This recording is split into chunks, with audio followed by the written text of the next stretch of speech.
माँ, आज सुबह से कुछ नहीं खाया। बहुत तेज भूख लगी है। कुछ खाने को दो ना। रानू चिड़िया दुखी मन से एक बार फिर खाली डब्बे में झांकती है, पर वो खाली होता है। रानू चिड़िया अपनी बेटी रानी से कहती है, बेटा, आज कुछ नहीं है खाने को घर में। कल मैं कालू चाचा के पास जाऊंगी। शायद वही हमारी कुछ सहायता करे। तुम सो जाओ। पर माँ, मैं कैसे सोऊं? इतनी ठंड में मेरे पैर जम रहे हैं। आज बहुत ठंड है माँ। मुझे नींद नहीं आ रही है। कुछ करो। कल मैं तुम्हारे लिए कहीं से एक रजाई का इंतजाम कर दूंगी। अभी तुम मेरे पास आ जाओ। मुझसे लिपट कर सो जाओ। तुम्हें ठंड कम लगेगी। रानू मन में सोचती है, हाय, अब मैं क्या करूं? डिब्बा खाली है, बाहर बर्फ गिर रही है और रानी को बहुत भूख लगी है। अगर मैंने कल कुछ काम नहीं ढूंढा तो हम भूखे ही रह जाएंगे। अगली सुबह रानू काम मांगने कालू कौवे के पास पहुंची। कालू के पास रुई का गोदाम है। रानू कालू से कहती है, कालू भाई, क्या आपके रुई के कारखाने में मुझे कुछ काम मिल सकता है? बदले में आप मुझे थोड़ी सी रुई दे देना। मेरी बच्ची ठंड से कांप रही है और भूखी भी है। बहुत दिनों से कुछ खाया नहीं है। मुझे खाने का भी इंतजाम करना है। इसलिए मुझे काम की बहुत जरूरत है कालू भाई। अरे नहीं नहीं, मेरे पास कोई काम नहीं है। जाकर कहीं और काम ढूंढो। मैं तुम्हारा रिश्तेदार हूँ तो रोज आ जाती हूँ काम मांगने। तुम्हें मुफ्त के खाने की आदत पड़ गई है। जाओ यहाँ से। कालू भाई, अगर काम नहीं है तो मुझे एक रजाई दे दीजिए। मेरी रानी बेटी ठंड में ठिठुर रही है। कृपया करके मुझे एक रजाई दे दीजिए। रजाई चाहिए तो पैसे दो। यहाँ मुफ्त का कुछ भी नहीं मिलता। और रोज रोज की मुफ्त की खाने मत आया करो यहाँ पर। भाभी, मैं आपके पैसे कुछ दिनों में लौटा दूंगी। अभी मेरे पास बिल्कुल भी पैसे नहीं है। मुझे एक रजाई की सख्त जरूरत है। तुम्हें काम चाहिए तो हरियाली के पास जाओ। उसके पास कपड़ों का बहुत बड़ा कारखाना है। जाओ, तुम उसके पास चली जाओ। वो तुम्हें कोई ना कोई काम दे देगी। और यहाँ दोबारा मत आना काम मांगने। रानू निराश हो जाती है। रानू चुपचाप उड़ गई। रानू हरियाली तोती के पास मदद मांगने जाती है। वह पहुंची हरियाली तोती के पास। हरियाली जंगल में कपड़ों और बोरे का व्यापार करती थी। रानू बोलती है, हरियाली बहन, क्या आपके पास कोई पुराना बोरा या पुराना कपड़ा है? मेरे बच्चे ठंड से बीमार पड़ रहे हैं। क्या आप मेरी कुछ सहायता कर सकती हैं? हाँ है, पर एक बोरे के 100 रुपए लगेंगे। अगर तुम्हारे पास है 100 रुपए तो बोरा ले जाओ और 100 रुपए दे जाओ। नहीं बहन, मेरे पास तो पैसे नहीं है। ठीक है बहन, व्यापार में कोई भाई बहन नहीं होता। अगर पैसे हैं तो बोरा ले जाओ, नहीं तो अपना रास्ता नापो। वह धीरे धीरे उड़ती हुई अपने सूखे खेत की ओर चली गई। यह खेत कभी हरा भरा था। उसके पति के समय में यहाँ अनाज उगता था, पर कई सालों से बारिश कम हुई, फसल खराब हुई और अब खेत सूखी घास से भरा था। वह मन में सोचती है कि हे भगवान, कोई मेरी मदद नहीं कर रहा। अब मैं क्या करूं? मैं अपने बच्चों को कैसे बचाऊं इस भूख से और ठंड से? तभी रानू का हाथ खेत की सूखी और लंबी घास पर पड़ा। अरे, यह सूखी घास तो बहुत गर्म लग रही है। अगर मैं इसको इकट्ठा करूं तो यह रुई का काम करेगी। हाँ हाँ, इससे मैं एक रजाई बना सकती हूँ और मेरे बच्चों को ठंड से भी बचा सकती हूँ। रानू ने दिन भर मेहनत करके घास का बड़ा ढेर बनाया। उसकी चोंच दुख रही है पर हिम्मत नहीं हारी। रानू घास घर ले आई, पर एक नई समस्या सामने आ गई। रानी कहती है, अरे माँ, ये गरम तो है पर ये तो सुई की तरह चुभ रही है। इससे तो मैं सो भी नहीं पा रही हूँ। सारे शरीर में खुजली हो रही है। माँ, कुछ करो। धैर्य रखो बेटा, मैं कुछ करती हूँ।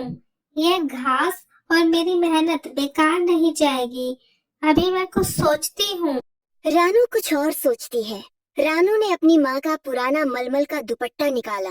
अगर मैं इस घास को चोंच से बारीक कुतर दूं और इस कपड़े के अंदर भर दूं, तो ये चुभेगी नहीं।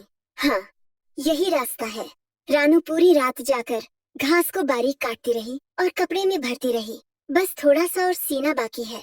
यह देखो, कितनी नरम और फूली हुई रजाई बनी है, रुई से भी अच्छी। अरे माँ, यह रजाई तो रुई की तरह नरम है और बहुत गर्म भी है।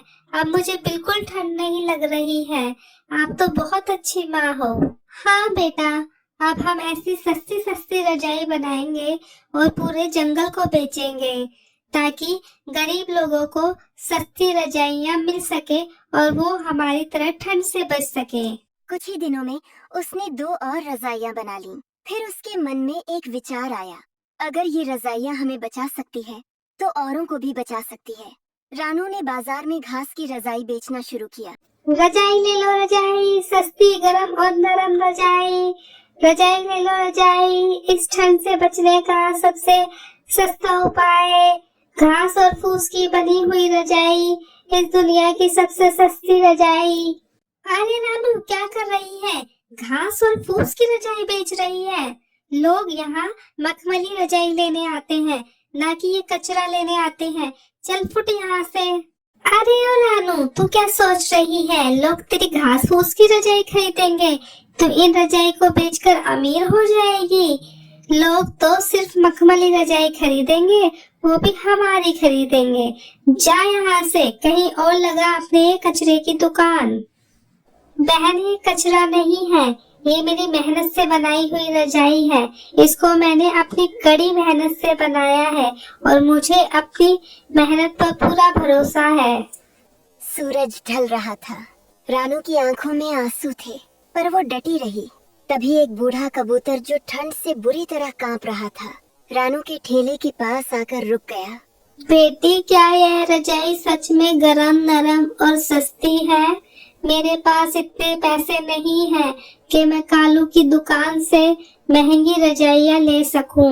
इस सर्दी में हमारा जीना मुश्किल हो गया है। मेरी पत्नी बहुत बीमार है, इसलिए मुझे जल्दी से रजाई चाहिए। क्या तुम्हारे पास सस्ती रजाई है? क्या यह काम करेगी? हाँ बाबा, ये बहुत गर्म रजाई है, साथ ही बहुत सस्ती भी है। अगर आप कालू की दुकान से नहीं खरीद सकते तो आप इन्हें ले जाइए। अगर आपको आराम ना आए तो मैं आपसे कोई पैसे नहीं लूंगी। एक बार आप इसे ओढ़ के देखिए। अरे बेटा, यह तो सचमुच बहुत गर्म रजाई है। ये तुम्हारी रजाई पूरे जंगल के गरीब पक्षियों का सहारा बनेगी इस ठंड में। बेटा, तुम मुझे एक रजाई दे दो। रानू की रजाइयों की धूम पूरे जंगल में मची हुई थी। हर घर में वही चर्चा। कालू और गौरी का रुई का व्यापार अब आधा रह गया था। कालू और गौरी की जलन अब बर्दाश्त से बाहर हो चुकी थी। गौरी गुस्से में बोली, कालू, मेरे पास एक योजना है। अगर हम भी रुई की रजाई की जगह घास की रजाई बेचें और इससे भी सस्ती बेचें तो रानू की दुकान खाली हो जाएगी और हमारा व्यापार बढ़ जाएगा। हाँ, ये तो बहुत अच्छा आइडिया है। और हम उसमें थोड़े से कंकड़ और गीली घास भी मिला देंगे ताकि उसका वजन बढ़ जाए और लोगों को लगे हमारी रजाई बहुत अच्छी, भारी और गर्म है। दोनों ने रातों रात घटिया रजाइयां बना डाली। बाहर से सुंदर कपड़ा लगाया, अंदर बिना कूटी हुई चुभने वाली घास भर दी। अगले दिन बाजार में आवाज गूंज उठी, कालू ब्रांड स्पेशल रजाई, सबसे सस्ती रजाई, रानू की रजाई से भारी और बहुत गर्म भी। कुछ पक्षी लालच में आ गए। उन्होंने सस्ती रजाई खरीद ली। सुबह होते होते कई पक्षी गुस्से में कालू की दुकान पर पहुंच गए। तुमने हमें धोखा दिया है, यह बहुत घटिया रजाई है। पूरी रात से शरीर में खुजली हो रही है। कालू, तुम्हारी रजाई तो रानू की रजाई से बहुत ही घटिया है। रानू की रजाई तो हल्की और गर्म है, जबकि तुम्हारी रजाई भारी भी है और गर्म भी नहीं है और यह चुभ भी रही है। ये पकड़ो अपनी रजाई वापस और हमारे पैसे वापस दो। कालू और गोरी रानू के पास आए। रानू बहन, हमें माफ कर दो। हमने तुम्हारा मजाक उड़ाया, पर आज तुम्हारी इसी घास की रजाई की वजह से करीब पक्षी बच रहे हैं। क्या हम भी तुम्हारे साथ काम कर सकते हैं? जरूर कालू भाई, मेहनत करने वालों के लिए मेरे यहाँ हमेशा जगह है। रानू अब एक बड़ी रजाई फैक्ट्री की मालकिन बन गई थी। उसका घर अब पक्का और खुशहाल था।